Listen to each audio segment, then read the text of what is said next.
সকাল, কেমন আছেন সবাই? আশা করি সবাই ভালো আছেন, সুস্থ আছেন। আমিও অনেক ভালো আছি। তবে আজকে আবার একটা নতুন ব্লগ নিয়ে আপনাদের সামনে হাজির হয়েছি। আশা করি আজকের ব্লগটা আপনাদেরকে ভালো লাগবে। তো বন্ধুরা, প্রথমেই আমি দেখিয়ে দিয়েছি আমার তো পুজো দেওয়া কমপ্লিট হয়ে গেছে। এমনিতে 9টা বাজতে যায়, একটু দেরি হয়ে গেছে। সবসময় 8টার মধ্যেই আমার ঘরে ঠাকুরের পুজো শেষ হয়ে যায়। তো আজকে একটু দেরি হয়েছে, কি করবো, আজকে মেয়ে স্কুল যায়নি, মেয়ে স্কুল আজকে ছুটি নিয়েছে। তো যাই হোক, আজকে ওয়েদারটা হচ্ছে বৃষ্টি বৃষ্টি একটু কমেছে, কিন্তু মেঘলা হয়ে আছে, কখন যে বৃষ্টি হবে তার ঠিক নেই। তো এই ভাবছি বৃষ্টি ওয়েদারে কিছু একটা মানে বানানো যাক, ঘরে খাওয়া যাক। তো যাই হোক, আমি বর্মশাইকে বলে দিয়েছি কিছু বাজার নিয়ে আসবে। আর কালকে তো বৃহস্পতিবার ছিল, আর আজকে যেহেতু শুক্রবার, শুক্রবারে তো যেরকম হলে আমরা আমিষ খাবো। তা আমিষের মধ্যে আমি ভেবেছিলাম যে কিছু মাছ, অনেক দিন হবে খাওয়া হয়নি, তো মাছ নিয়ে আসলে আজকে মাছ দিয়ে কোনো কিছু একটা রান্না করব। অনেক দিন ধরে মাছও খাওয়া হয়েছিল না, তাই বড়মশাই কী মাছ নিয়ে আসে ওটা আপনাদেরকে দেখাবো। কিন্তু তার আগে আমি ভেবেছি যে আপনাদেরকে যে লাউ গাছটা আমি দেখিয়েছিলাম, মানে কুমড়ো গাছটা, ওইটা আজকে হয়ে যাবে 3 দিন। আমি আপনাদেরকে যে ভিডিও মাধ্যমে দেখিয়েছিলাম ওইটা 3 দিন আগে দেখিয়েছিলাম, তো আজকে 3 দিন পরে আমি দেখাবো গাছটা মানে কত বড় হয়েছে। ভেবেছিলাম ওই লাউ শাক দিয়ে, চিংড়ি মাছ দিয়ে করার খুব ইচ্ছে ছিল। তো দেখা যাক, বরমশাই যদি চিংড়ি মাছ আনে তো অবশ্যই লাউ দিয়ে করব, লাউ শাক দিয়ে করব। আর যদি না আনে তাহলে অন্য কিছু মাছ যদি আনে তো অন্য কিছু রান্না করব, কিন্তু লাউ শাকটা তাহলে আজকে কাটবো না। তা বারবার লাউ শাক বেরিয়ে যাচ্ছে, কিন্তু ওটা কুমড়ো গাছ, কিন্তু লাউ শাক বেরিয়ে যাচ্ছে। তো চলো গাছটা আপনাদেরকে দেখাচ্ছি কত বড় হয়েছে।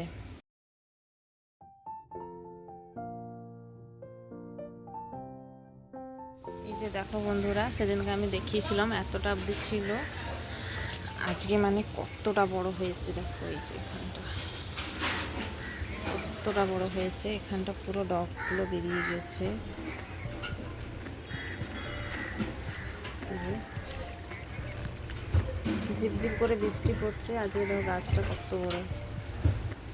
দেখা যাক কি হচ্ছে।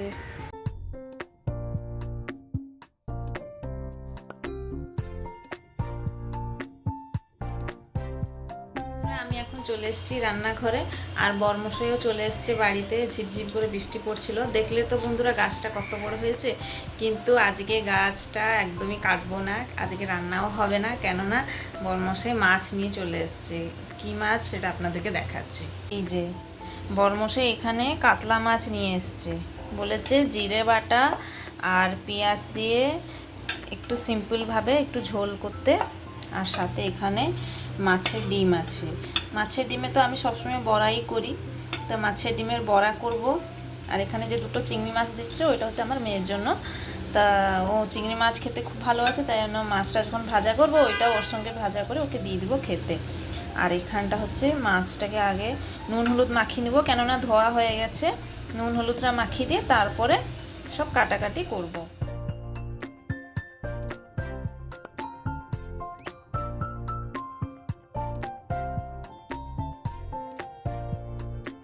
দেখো বন্ধুরা, অর্ধেক কেটে রাখা পেঁয়াজ ছিল আর একটা কাঁচা লঙ্কা, এইটা কেটে এই মাছের ডিমের মধ্যে দিয়ে দিব, কেন বেকার বেকার নষ্ট হয়ে যাবে। তো এইটা এখন কাজে এসে যাবে। এইটা কেটে হচ্ছে এর মধ্যে দিয়ে দেবো, আর কয়টা পেঁয়াজ আর যে বাকি মশলা দরকার ওইটা ওই বড় মাছে দেওয়া হবে। তো চলো আগে এইটা কেটে নিই।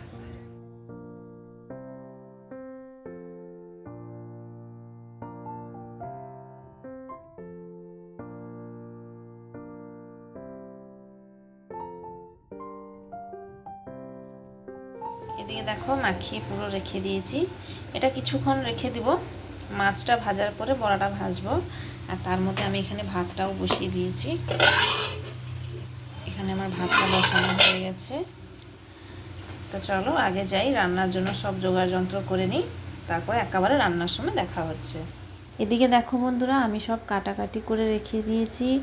এখানে আলু এরকম লম্বা লম্বা করে কেটেছি, আর তার সাথে পেঁয়াজ আর একটা টমেটো কেটে দিয়েছি। আর মশলার জন্য আলাদা করে 2-3 কোলা রসুন আর আদার টুকরো আর একটু জিরে, ওইটাকে বাটা করব। তো এদিকে দেখো আমি তেলটাকে দিয়ে দিয়েছি কড়ার মধ্যে, 2-3 পিস করে ভাজবো, যেহেতু মাছ পিসগুলো একটু ছোট ছোট হয়েছে, তো 2-3 পিস করে ভাজলেই হয়ে যাবে। আর একই সহজে এত বড় কড়া, তার মধ্যে যতটা দিলেও হবে, কিন্তু মাছগুলো লেগে গেলে আবার ভেঙে যাওয়ার চান্স আছে।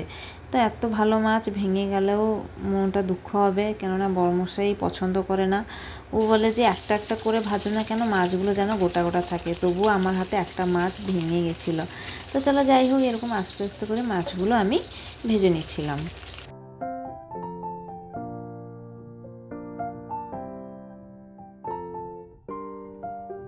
এদিকে দেখো বন্ধুরা, মাছের ভাজার সাথে মাছের ডিমের যে বড়াগুলো ওইটাও হয়ে গেছে। তার সাথে আলুগুলো একটু হালকা লাল করে ভেজে দিয়েছি, আর মশলাগুলোও বেটে রেখে দিয়েছি। আর এখানে পেঁয়াজ কুচিগুলো তেলে দিয়ে দিচ্ছি। একটু লাল হয়ে আসলে যে বাটা রাখা মশলাটা ওইটা দিয়ে দেবো।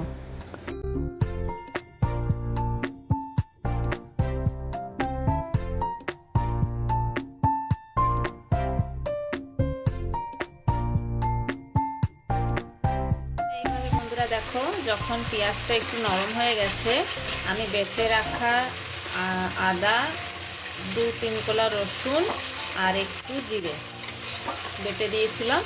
আসলে মিক্সি থেকে শিলনোড়ায় বাটাটা খুব টেস্টি হয়, কিন্তু কি করবে, এখানে শিলনোড়ায় বাটার জন্য সুবিধা নেই। তো তাই জন্য মিক্সিতে বেটে দিয়েছিলাম। যদি শিলনোড়া ঠিক থাকতো তাহলে আমি শিলনোড়ায় বেটে দিতাম। এখন শিলনোড়ায় বাটতে গেলে শিলটাকে ধুয়ো, অনেক কাজ, জন্য আমি একে দেরিও হয়ে যাচ্ছে রান্নাটা করার জন্য। তাই জন্য আমি আর শিল টিল এসব ধোয়াধুয়ি এত সব কাজ আর না বাড়িয়ে ঝট করে মিক্সিতে বেটে দিয়েছি। এইটাই তো আজকালকার মানে সহজ উপায় বেরিয়েছে, কিন্তু বেশি স্বাদের রান্না শিলনোড়াই হয়। আর হচ্ছে লোহার কড়াই, এইসব জিনিসে যদি রান্না করে, আর হচ্ছে কাঠের উনান, এই সব জিনিসে যদি রান্না করা যায় না, রান্নার স্বাদটাও ভালো আর শরীরের পক্ষেও খুব ভালো। এখন তো সব ডিজিটাল যুগে অনেক কিছু বেরিয়ে গেছে, মানে যেরকম মাইক্রোওভেন, আর গ্যাস লাগাতে হবে না, একটু কিছু রান্না হলে ওটা হচ্ছে গরম করা যায়। তাই এরকমই যত অনেক কিছু বেরিয়েছে। আর এত বকবক করবো না, ভিডিওটা অনেক লং হয়ে যাবে। তো এইভাবে রান্নাটা আমি এখন ঝটপট করে কমপ্লিট করে দিচ্ছি। তো চলো আগে হচ্ছে রান্নাটা খেলে নিই, তারপরে আপনাদের সঙ্গে দেখাচ্ছি। তারপরে আরেকটা জিনিসও আপনাদেরকে দেখানো বাকি আছে, ওটাও দেখাচ্ছি। মশলাটা এখানে ভালোভাবে কষে নিব, যতক্ষণ না লাল হয়ে যাচ্ছে ততক্ষণ লাল তো হবে, তার সাথে তেলও একটু মশলার মধ্যে ছেড়ে দিবে। তখন হচ্ছে আমি এইখানে একটা কেটে রাখা টমেটো আছে, ওই টমেটো দিয়ে দিব। টমেটোটা দিয়ে মশলাটাকে ভালো করে কষাবো। আর এখানে রাখা আছে মশলার যে ধোয়া জলটা, মশলা দিয়ে দিয়েছি, তার মধ্যে জারে যে মশলাগুলো লেগেছিলো একটু জল দিয়ে এই জলটা দিয়ে দিচ্ছি। ব্যাস, আর এক্সট্রা জল দিতে লাগবে না, যে মশলার জলগুলো দেওয়া ছিল ওইটা হচ্ছে দিয়ে এখন ভালো করে কষাবো। কষানোর পর কেটে রাখা টমেটোটা দেখিয়েছি ওটা দিয়ে দিব, তারপরে আলু দিব। ভালো জিনিসটা কি ওইটা আপনাদেরকে দেখাচ্ছি। দেখো, এটা হচ্ছে ব্যাম্বো ট্রি, এটা লকি ট্রি বলা যায়। এটা 1 মাসের কাছাকাছি হবে আমি যখন অর্ডার করে এনেছিলাম। এটার বাটিটা পুরো ভাঙা এসেছিলো, মানে ওইটা কাঁচের বাটি ছিল, তাই জন্য বাটিটা দেখতে খুব সুন্দর ছিল। তাই কি করব, এত দূর থেকে এসছে, জিনিসটা ভেঙে গেছে যেহেতু, আবার রিটার্ন করো, আবার এটা করো সেটা করো, তাই না বড়মশাই বারণগুলো বলো এটা একটা কাঁচের গ্লাসে রেখে। মশলার জলটা খুব ভালো মতন শুকিয়ে এখানে তেল একটু একটু ছেড়ে দিয়েছে। আর বেশি দেরি করবো না, এবার টমেটোটা দিয়ে দিব। গ্যাসটা একটু লো ফ্লেমে আছে, একটু বাড়াবো, একটু জাস্ট বাড়াবো। হ্যাঁ, ভালো করে মশলাটাকে কষিয়ে দিব। এর আগেও আমি অনেকবার এই রান্না শেয়ার করেছি, কিন্তু অনেক দিন হয়ে গেছে আপনাদের সঙ্গে কোনো ভিডিও শেয়ার করা হচ্ছে না।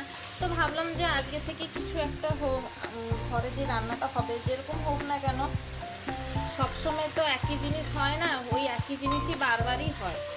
তো এইভাবে বলেছি না, মাছের তরকারি হোক বা মাছের ঝোল হোক বা ঝাল হোক, যাই বা হোক, ওটা সব কিছু আপনাদেরকে দেখাবো।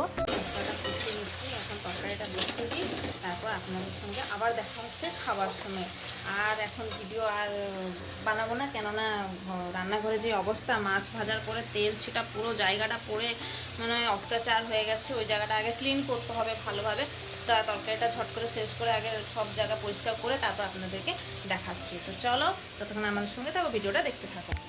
তবে এদিকে দেখো বন্ধুরা, মশলাটা খুব ভালোভাবে কষানো হয়ে গেছে।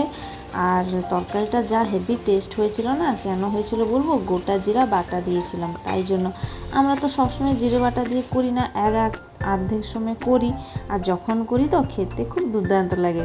আর এখানে দেখো তোমাদের সাথে কথা বলতে বলতে এদিকে আমার রান্নাঘরটাও পুরো নিট অ্যান্ড ক্লিন হয়ে গেছে। এই সব জায়গা আমি সাবান দিয়ে মেজে দিয়েছি, আর মাজার পরে এত ভালো লাগছে হাত দিলে, আর যেন তেল তেলও পড়ছে না। আর এখানে দেখো মেঘটা সেরকমই আছে যেরকম মেঘলা হয়ে সকালবেলা ছিল। তবে এখানে আমার তরকারিটা পুরো ভালো মতন কমপ্লিট হয়ে গেছে। এবার মাছ ভাজাগুলো যে রেখেছিলাম ওইটা দেওয়ার পালা।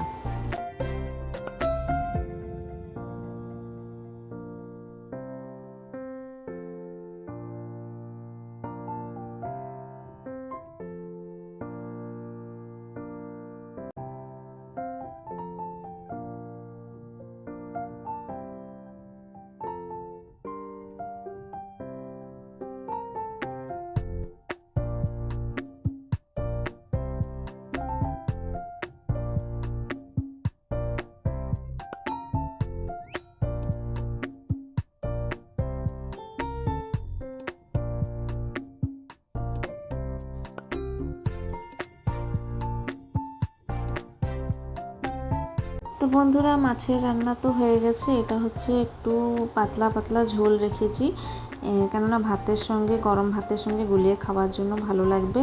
তো কেমন লাগলো আমার সিম্পল স্টাইলে মাছের রান্নাটা অবশ্যই কিন্তু কমেন্ট করে জানাবেন।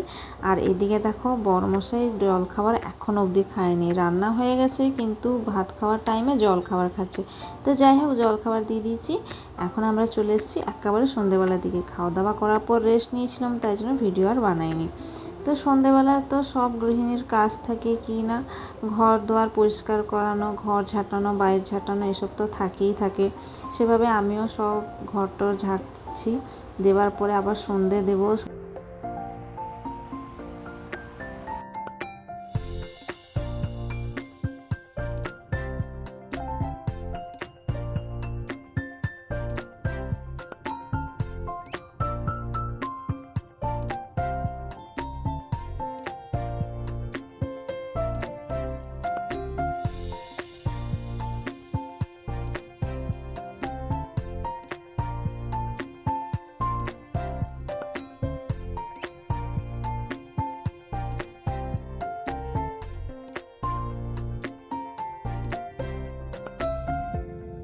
বন্ধুরা, এখানে আমি তুলসীর মঞ্চ গাছে যে গাছটা রেখেছি ওইটা তো আপনারা সবাই জানেন, এটা হচ্ছে মা মনসা গাছ, যেটাকে আমি বাড়ি থেকে এনেছি। তখন এতটা পাতা ছিল না, কিন্তু এখন দেখো গাছটা কত সুন্দর হয়েছে।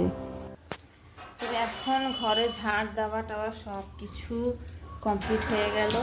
এখানে ঝাড়টা রেখে দিলাম, তারপরে যাব মুখ হাত সব ধুয়ে বোতলে আবার জল টল সব ভর্তি করতে হবে। জল টল তো রাখতে হবে বলো, তো এই কাজ তো সবারকার ঘরেই থাকে। সন্ধেবেলার যে ঘর কুড়ানি কাজগুলো থাকে। তো যাই হোক, যাবো বোতলে জল টল সব ভর্তি করব, তারপরে মুখ টুক ধুবো, আবার সন্ধে দিতে হবে। দেখি সন্ধেবেলা কি কিছু জল খাওয়া যায়। আর মেয়ে তো এখন পড়তে বসেছে, আজকে ওর দিদিমণি আসেনি, একটু কাজে ব্যস্ত ছিল, তাই জন্য ওকে পড়তে বসিয়ে দিয়েছি। ওকে আবার ক্যামেরার সামনে নিয়ে আসছি না, কেননা আবার যদি কমেন্ট সেকশানে অফ করে দেয়, তাই জন্য বেশি না আনাই ভালো বাচ্চাদেরকে। আমি তো সেটা আগে বুঝতে পারিনি, এখন বুঝতে পারছি। তো চলো, ও তো নিজের হোমওয়ার্ক এখন করছে, আমি আমার কাজগুলো আস্তে আস্তে করে শেষ করি, তারপর আবার রাত্রিবেলা কি রান্না হবে সেটাও আপনাদের সঙ্গে শেয়ার। এখানে দেখো বন্ধুরা, আমার বাবা মানে ওর দাদু আপেল পাঠিয়েছিল। এই আপেলগুলো সন্ধ্যাবেলা একে কেটে দেবো বলে ভেবেছিলাম, তাই একটুকরো কেটে দিয়েছিলাম মেয়েকে খেতে। বন্ধুরা, আমি এখন রান্নাঘরে চলে এসেছি। এখানে একটু ভাত বসিয়ে দিচ্ছি রাত্রিবেলার জন্য। আজকে ভাত আর দিনের বেলার একটু তরকারি আছে। আর এখানে হচ্ছে বড়মশাই একটু গরম গরম চিকেন পকোড়া নিয়ে এসছে, তাহলে মাছের তরকারি, ভাত আর চিকেন পকোড়া দিয়ে খাওয়া হয়ে যাবে। আর ভিডিও অনেক বেশি বড় করব না, এমনিতেও বড় হয়ে গেছে। তবে সবাই ভালো থাকবেন, সুস্থ থাকবেন। আবার দেখা হবে আগামী দিনে একটা নতুন ভিডিওর সাথে। ততক্ষণ আমি এখান থেকে থাকি। জয় জগন্নাথ, রাধে রাধে, শুভরাত্রি, সবাই ভালো থাকবেন।